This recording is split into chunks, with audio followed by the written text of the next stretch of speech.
Treat for you. We have one of the all-time greats on planet Earth with us, and I'm so happy to share her knowledge, wisdom, and spirituality with everyone today.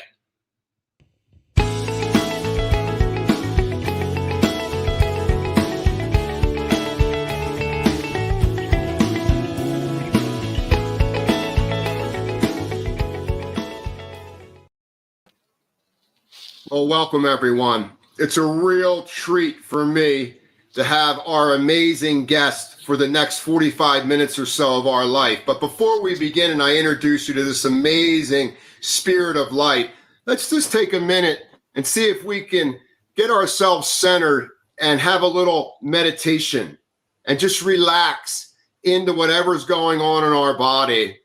So if it feels right for you, simply let your eyes close.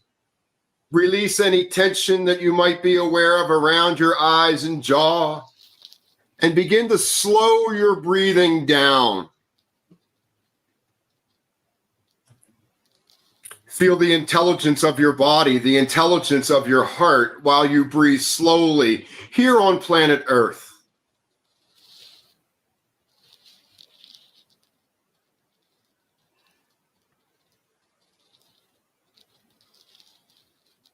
And as you breathe, you might want to trace the breath.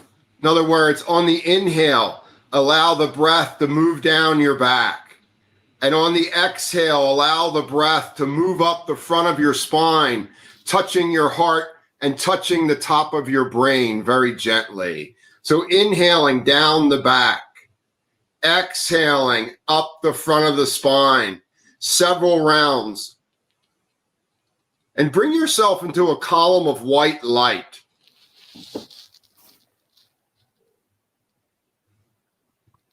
Notice your breath knows exactly where to go in your body, where you might be holding old tension or an old story that really is something that we can let go of for the next 45 minutes or so. You're in a safe space.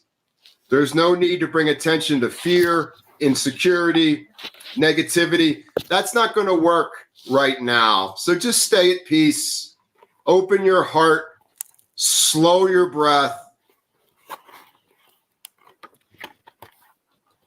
And then when the inhale is complete, hold the breath in for a 2 count. And when the exhale is complete, hold the energy out for a 2 count. And do that for a couple rounds and continue to relax and allow your inner world to nurture your thoughts and feelings.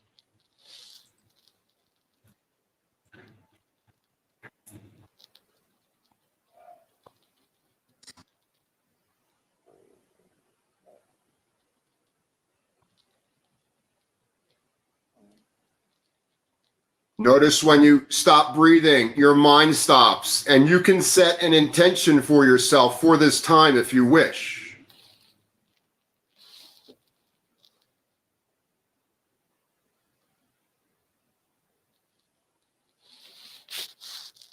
And as you slow the breath, show your brain it's okay to relax a little bit. We don't need to be too hard on ourselves right now. And let that inner joy animate your thoughts and feelings.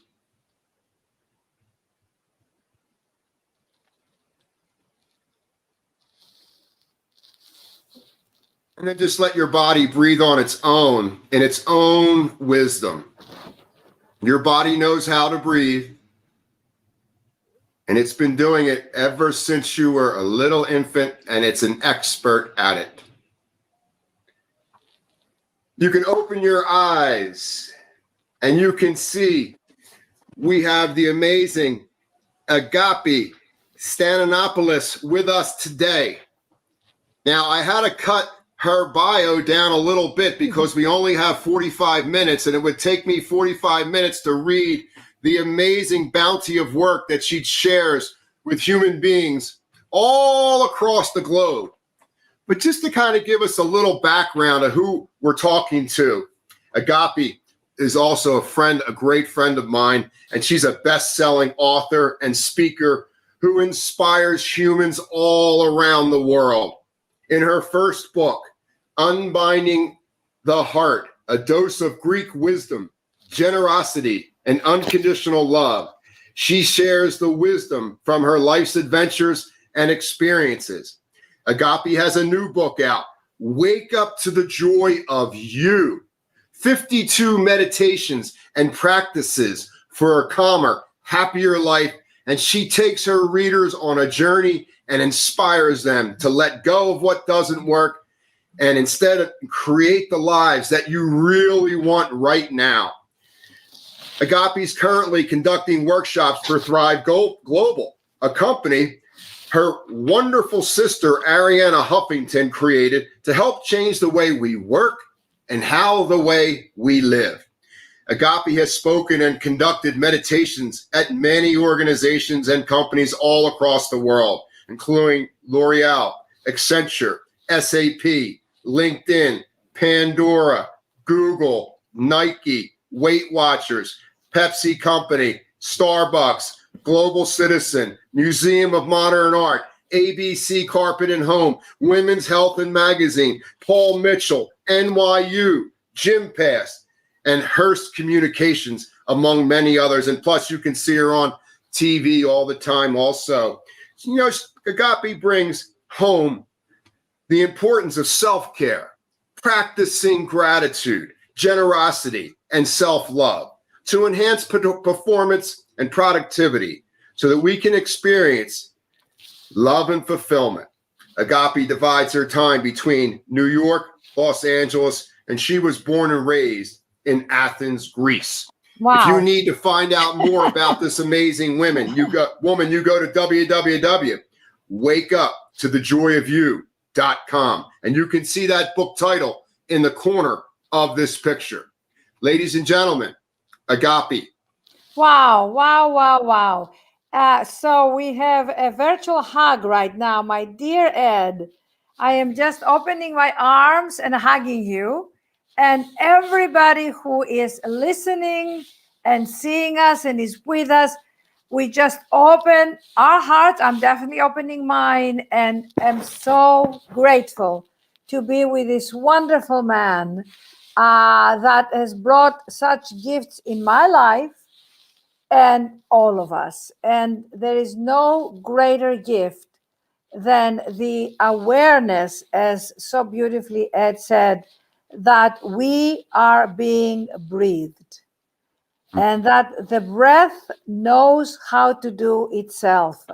And that in itself is the most miraculous thing to remember as often as we can throughout the day, because then you realize that, you know what, we are not in control.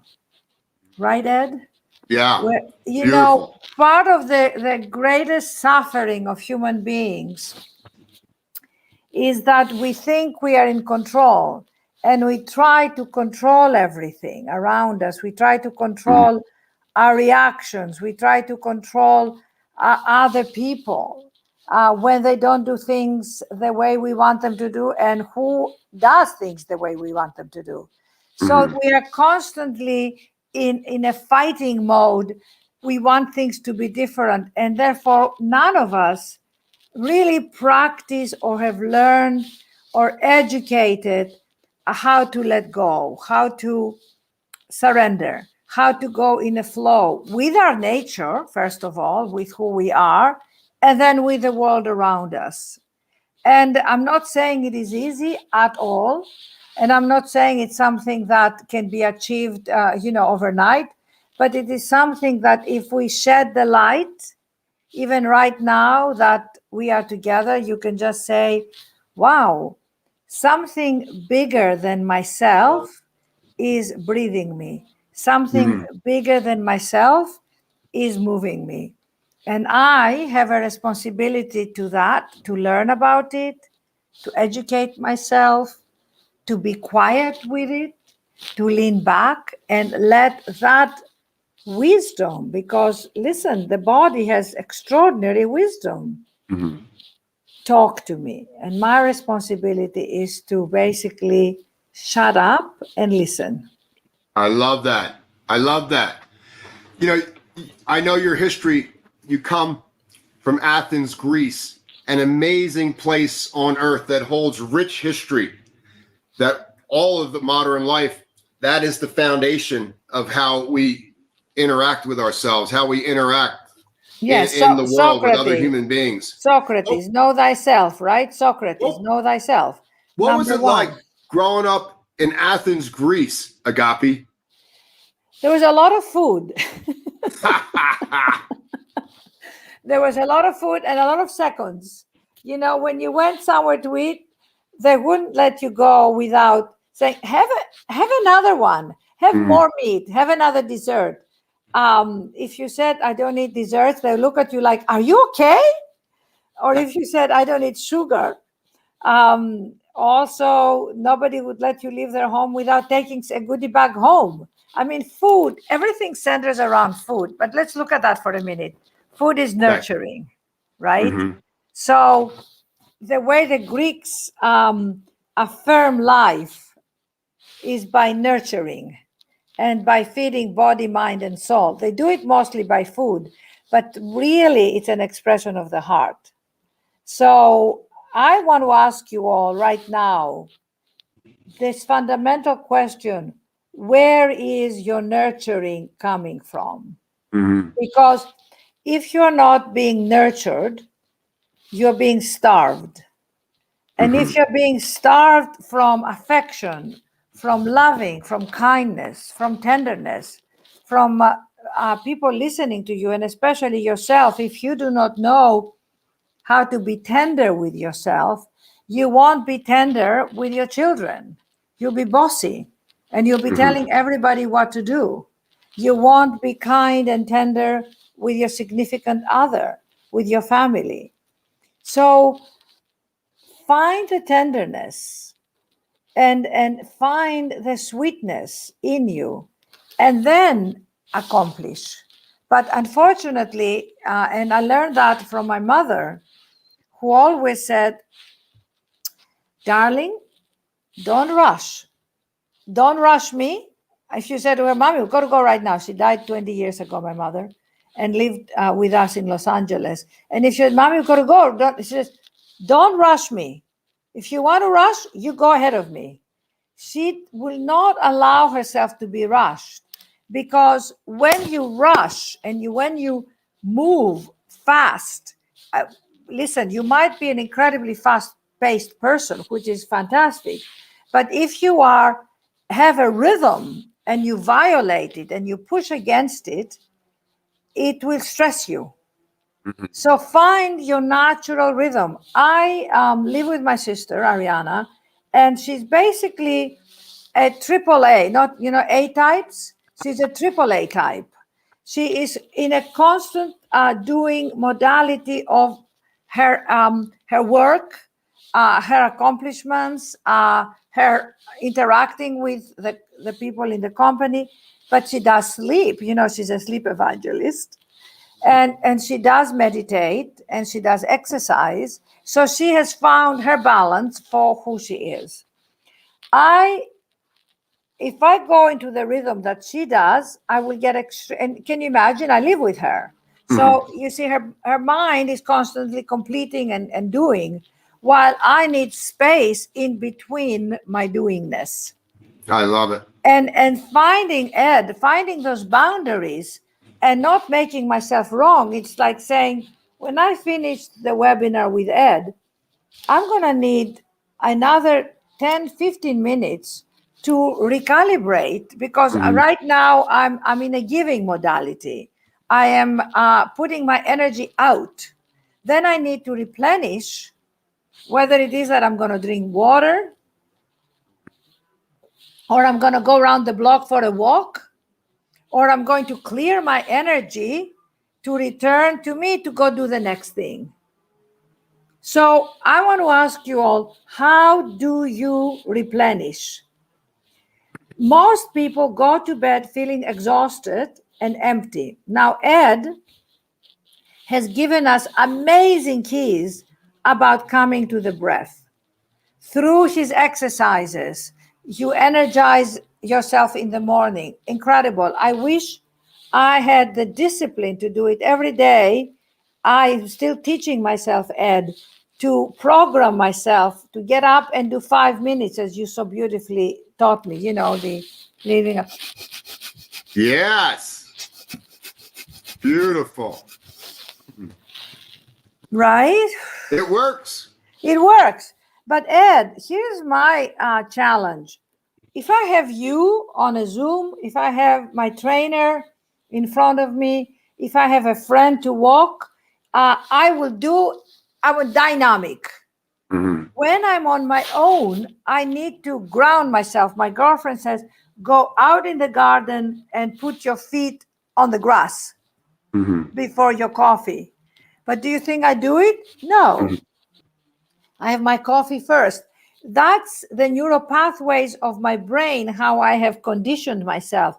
So changing that, redirecting that, often we need support.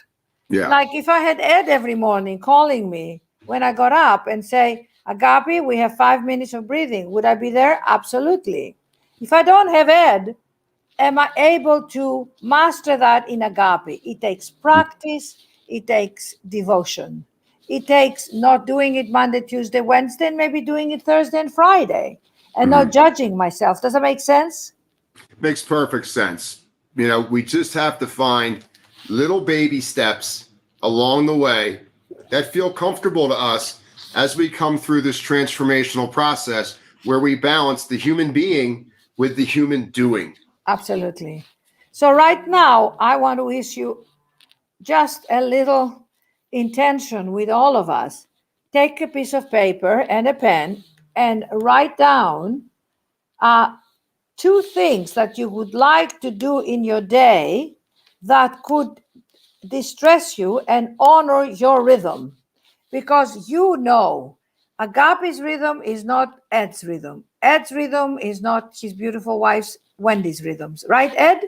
Right. Everybody has their own circadian rhythms.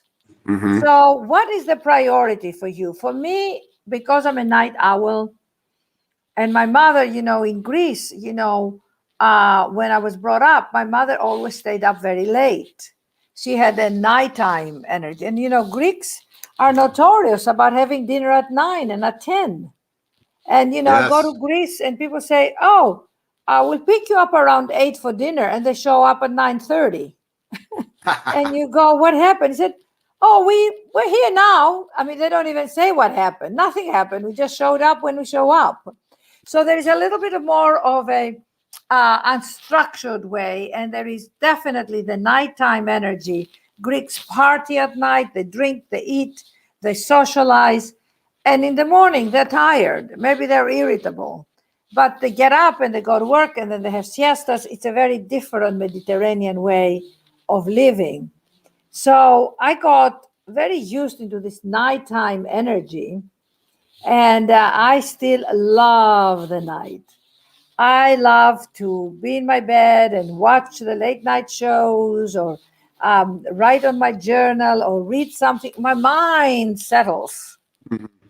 And so I promised myself that no matter what, I will go to bed by midnight. So it takes tremendous energy and discipline to say, 11:45, take these little phones, and they shut off. And you know what's funny? I have to tell you a really funny thing. I've been watching the Olympics at night, which I love. They give me so much energy, this excellence of these people. And I 3 times now in a row at 11:30, while I'm in bed watching the Olympics, the TV goes off by itself. And then I'm too tired to get up and turn it on. I mean, the satellite goes off. And I go, thank you. Whoever is looking after me is supporting me in that. Don't you wish you had that inner guide, that little whisper, that magical fairy godmother who says, it's time to go to sleep. Right. Stop it. You're judging yourself. Stop it. I love you.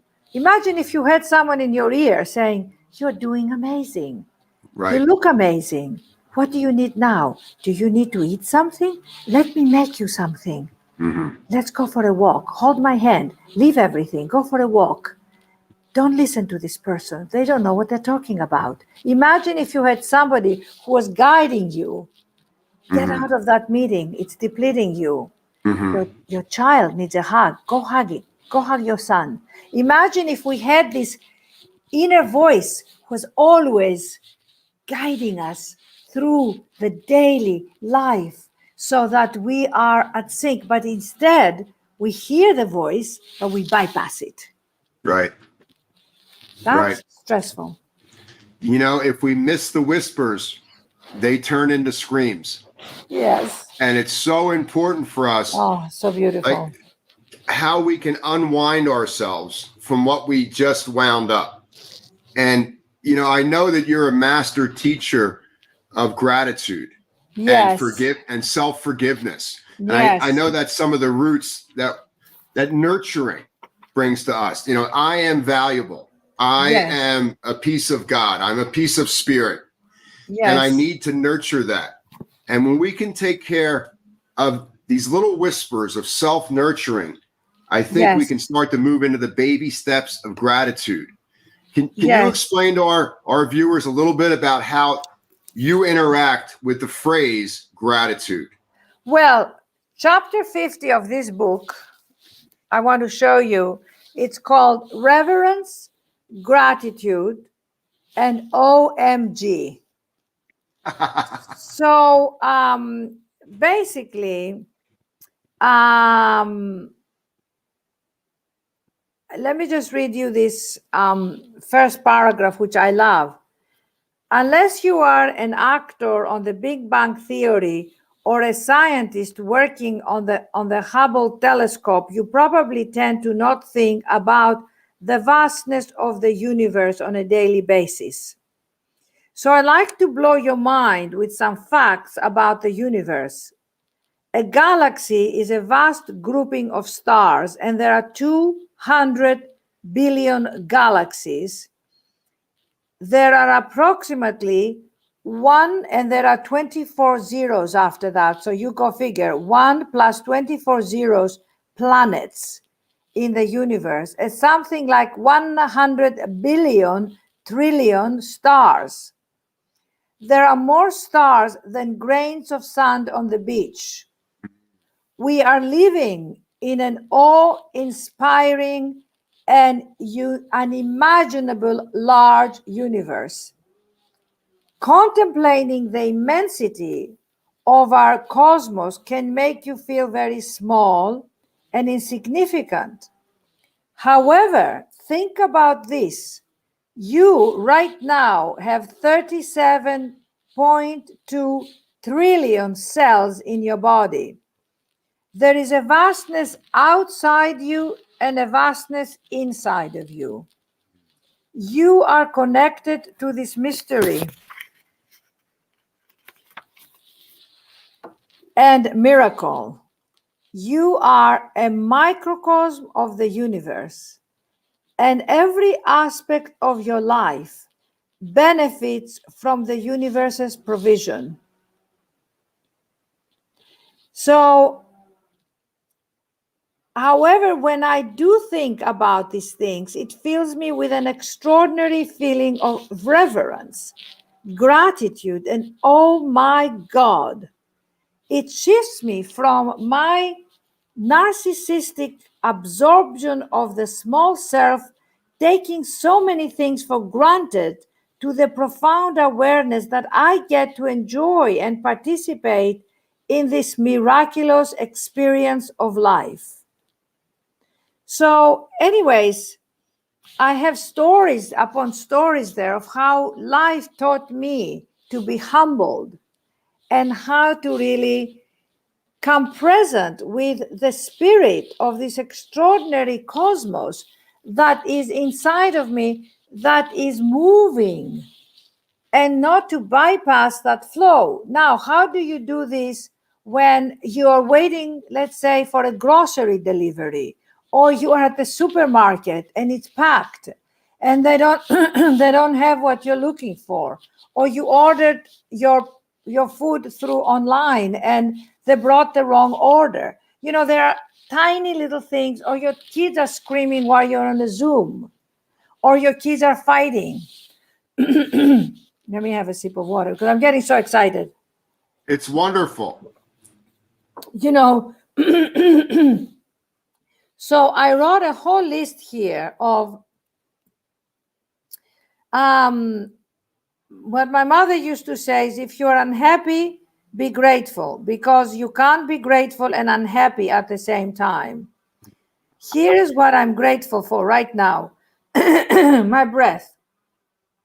Doing this webinar with our wonderful Ed, all of you listening.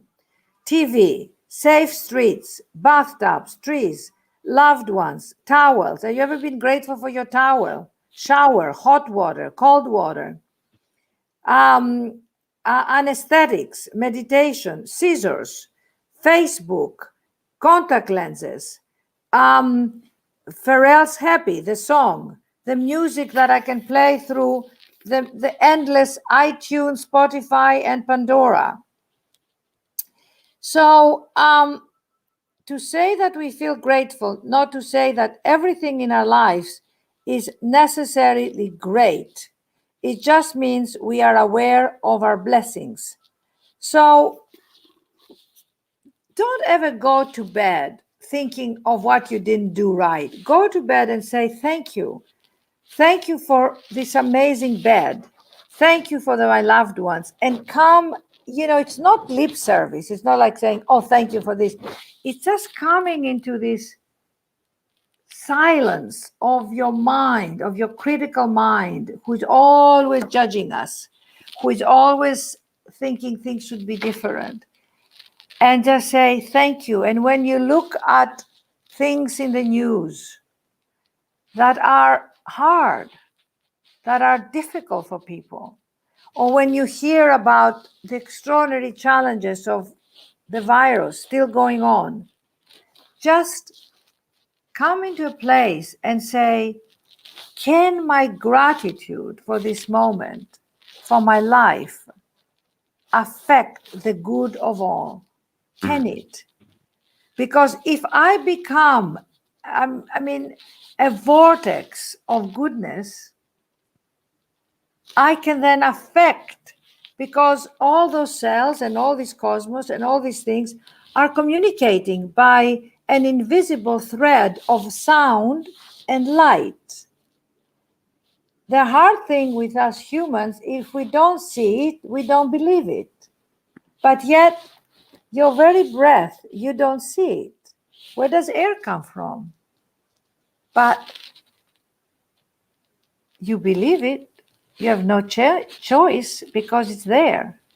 Your soul, our souls, as Plato said, we're all part of one universal soul. Mm-hmm. We cannot see it. But close your eyes right now. Mm-hmm. And call forward your soul. And be quiet. Be very still, like the lake. Come into a stillness, just a total stillness. And ask the presence of your soul. Not your personality, not your ego, not your to-do list, not your all the things you have to do, your tomorrows, not your fears, not your anxieties, not your worries, not your not feeling enough. But open up the field right from your third eye, right from here, and turn your eyes inside, turn your focus inward. The kingdom of heaven is within. The kingdom of heaven is at hand. And look from inside out. And whatever it is you're feeling, you might not see anything. You might not feel anything. But if you really, really listen, there's a presence. And in that presence, it's your belovedness. And in that presence, just say, beloved, beloved, show me more of who I am. No matter how beautiful, no matter how radiant, let me bypass my human persona, my worldly self, and know that that one that walks within me is greater than the one that walks in the world. Mm. And Beautiful. open your heart, open your heart, open your heart, and take you in. You can even take your arms and put them around you.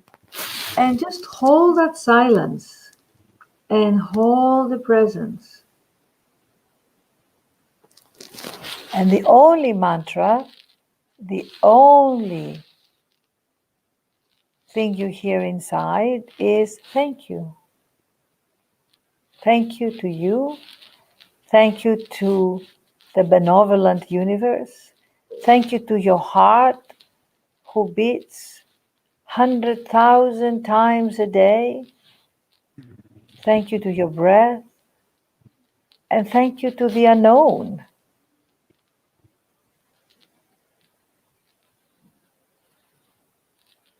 And wherever you are, start there. It's beautiful. You feel a little more space. We need space. We need inner space and we need outer space. When we're stressed, there's an absence of this space. Exactly. And we respond in a rapid way. And there it goes back to your mom. Don't rush me. It's just a perfect segue to don't rush. Make space for yourself first. Make space for everything else in your life second, based on your level of interest. Now, I know you've taught programs across the world to the full dynamic of the human spectrum. Yes. And when we speak about gratitude, and we still have this challenge going on with the virus. Yes. Is there anything that you could say? Let's start off with the younger people. Is there Yes. anything that you want to share with the younger people, the teenagers, the kids in their 20s, that would be supportive of anything that might be disturbing their peace right now, Agapi? Oh my God, yes. I mean, first of all, my hat off to you, because this is one of the most challenging times if you're a young person and you've never walked that path before, where you can't really interact that much with your peers. All the classes have been on Zoom. You are in a position of where all the planet that you're going to inherit is pretty messy, and so God bless you, and all I can say, my friends, is do the inner work. Do not get swayed by the negativity of the world. Find your mentors. Find them. Find people who can mentor you, who can support you, who can hear you. And if you're frustrated, whatever you need, it might not come from your parents. It might not come from your teachers. But who is it coming from? Well, Ed and I are mentors, so call on us, right, Ed? That's right. Agapi at unbindingtheheart.com. Agapi, Agapi, at unbindingtheheart.com. So be careful who you listen to, and stay away from all these vapors and anything to do that affects and alienates your consciousness. Stay as clear. And if people want to go out drinking or doing vapors, what else do kids do these days? When they play around with things that they don't really know, and they can get caught in a negative cycle. Stay away, stay clear, and be inspired by amazing people. I mean, inspired by people who are doing great work, young, older. Find them and know that your life is going to be on purpose when you are of service. Right. Service. You're not here just for you. That's right. And service is one of the big self-realizations that allows us to wake up. And the world isn't all about me and my needs. You know, a lot of spirituality is we find out that I need to give first before I can get. Exactly. And balance out the giving and the getting in the healthiest ways that possible that nurtures your inner world so that you can learn to trust life. Exactly.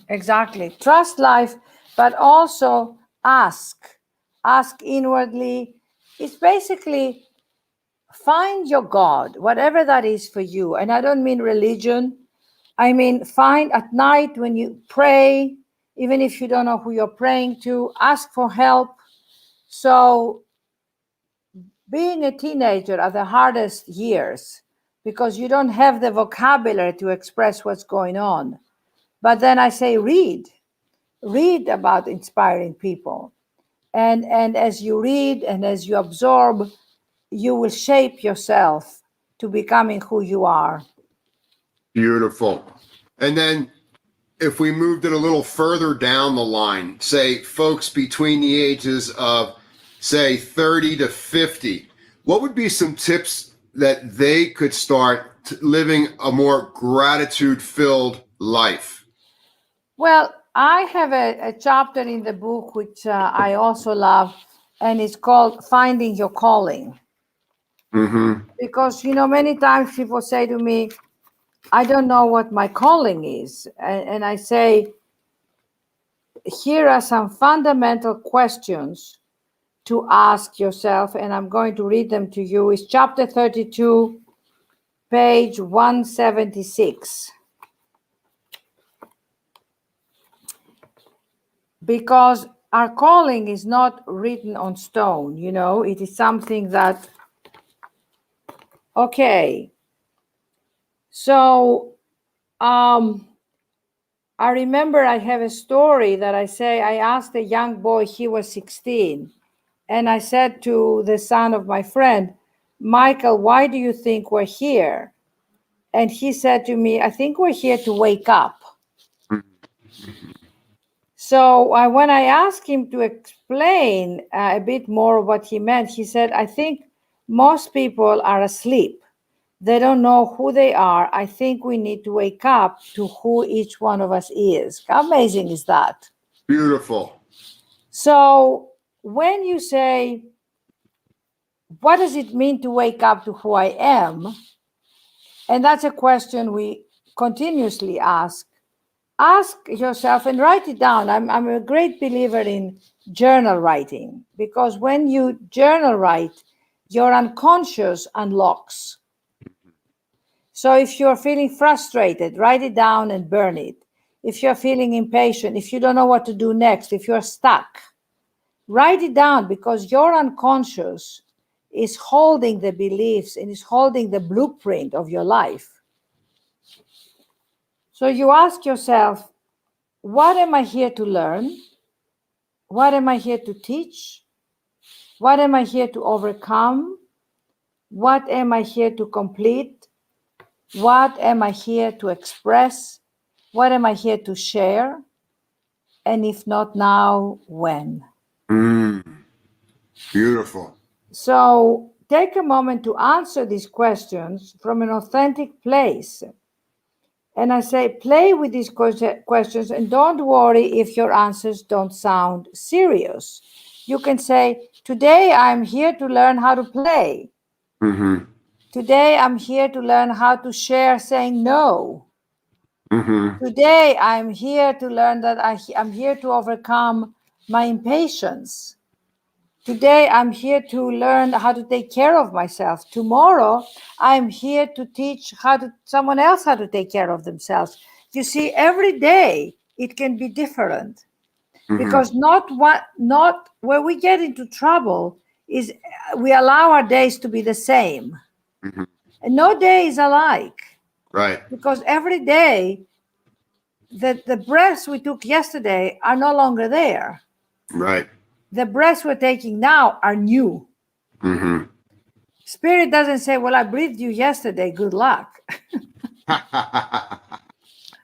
So renewing yourself, again, back to the breath, and playing around with, okay, what am I getting too serious? Am I getting too caught up? Have I listened to a song that I love? Have I moved today? Have I moved in a way that I'm loose, so I'm not stiff?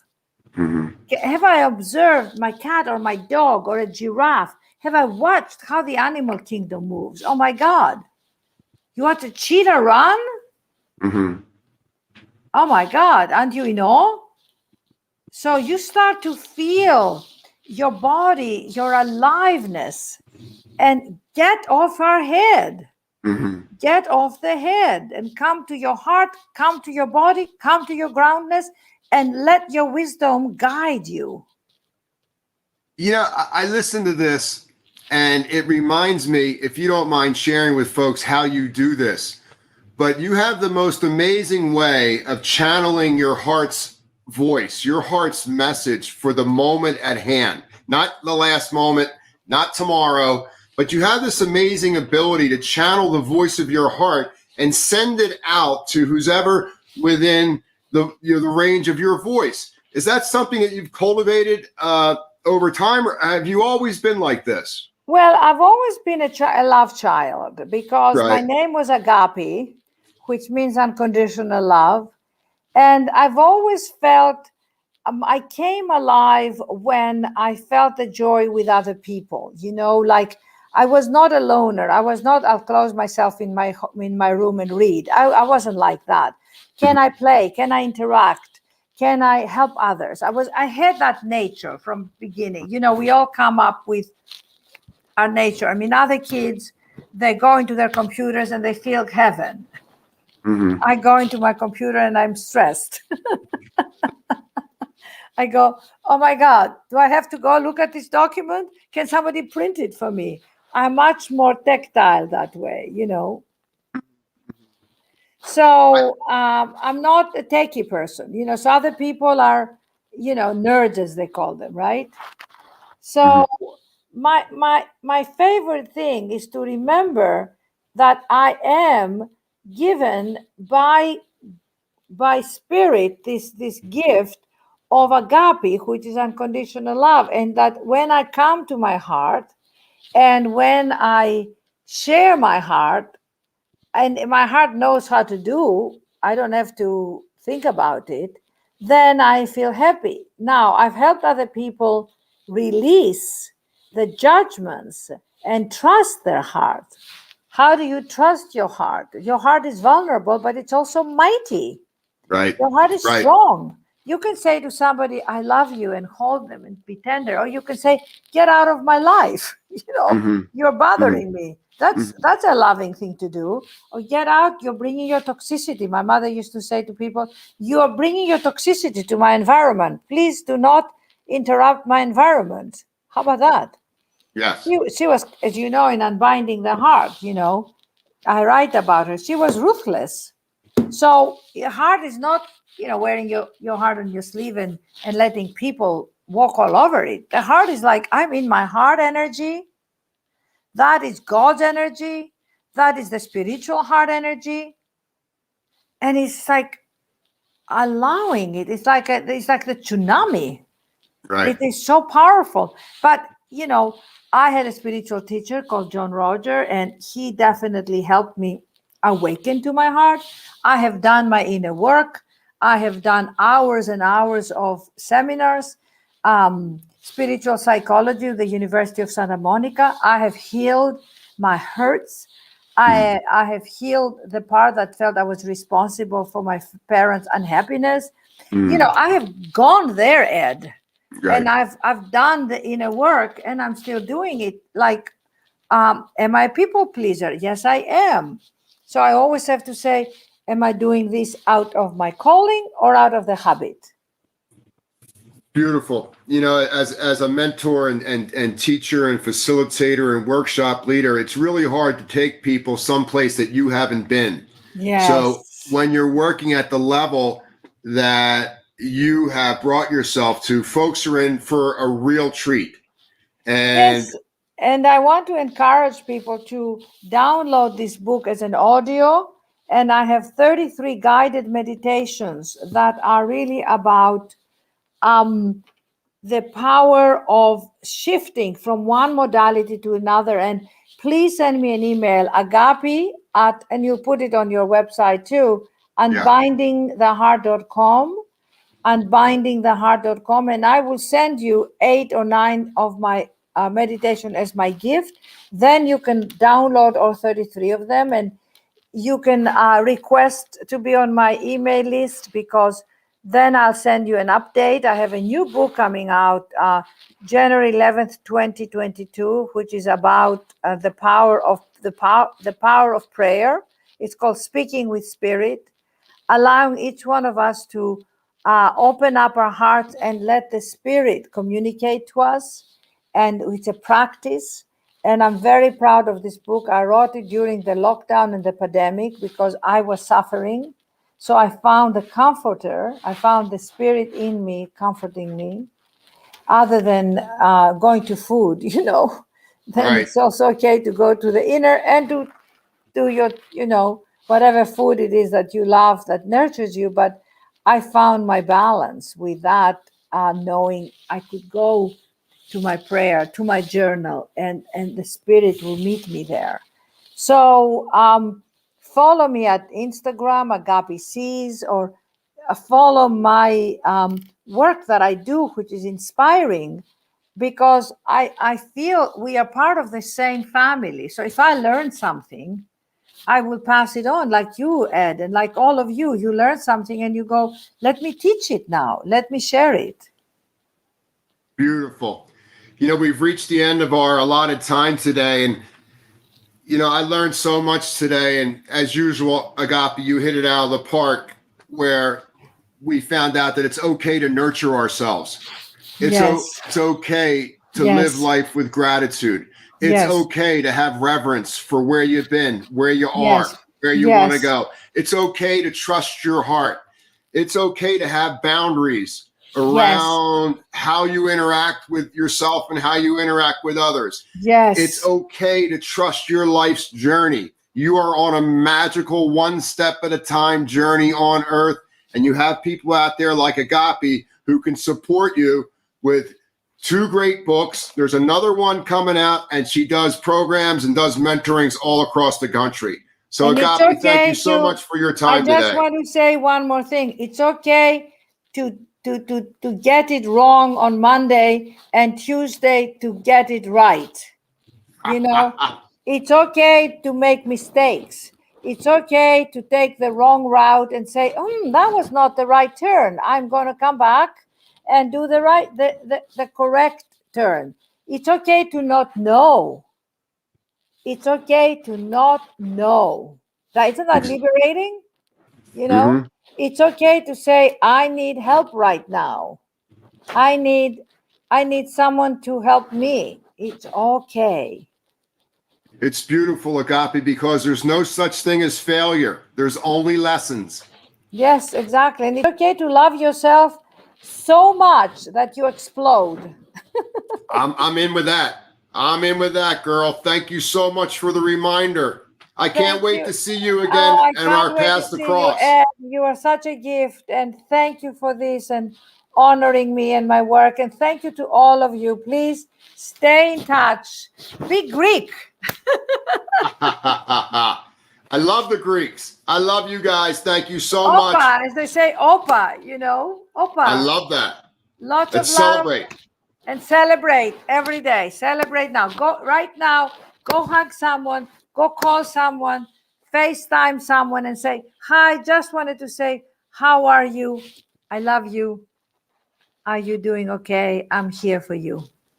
Now that's powerful, ladies and gentlemen. Thank you, Agapi, and I look forward to seeing you again soon. God bless, Ed. Thank you, Thank sweetheart. you, love. Thanks for being with me. Thank you. Thank you.